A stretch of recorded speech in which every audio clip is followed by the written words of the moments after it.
Sun screen use చేస్తే cancer వస్తుంది అంటున్నారు, ఇది నిజమా? సో డైలీ బేసిస్లో సన్ స్క్రీన్ యూస్ చేయడం it's well and good and it's a must thing కూడా. And sunscreen daily use చేయడం వల్ల క్యాన్సర్స్ అన్నవి రావు.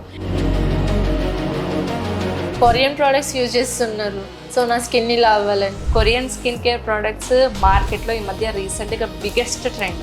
ఆ ప్రోడక్ట్స్ యూజ్ చేసినంత మాత్రం నాకు కొరియన్ గ్లాసీ గ్లోయీ స్కిన్ అయితే రాదు. ఎందుకంటే ఈ 39 అనేది ఒక ట్రెండ్ అయిపోయింది. అసలు 39 అంటే ఏంటి, ఇది యూజ్ చేయొచ్చా? రెటినాయిడ్ అన్నది ఒక టాపికల్ రెటినాయిడ్.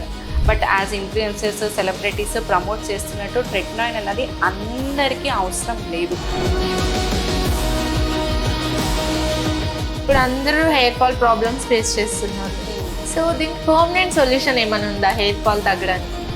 హెయిర్ ఫాల్ అన్నది ఇప్పుడు దాదాపు ప్రజెంట్ ఉన్న జనరేషన్లో 90% వాళ్ళకి హెయిర్ ఫాల్ ఉంది. And all types of ages are facing this hair fall issue.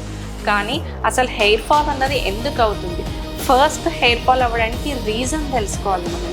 అంతేగాని ర్యాండమ్గా ఏవి కనబడితే అవి షాంపూస్ చేంజ్ చేయడము, కండిషనర్స్ చేంజ్ చేయడము, సీరమ్స్ యూస్ చేయడం, ఇవన్నీ చెయ్యకుండా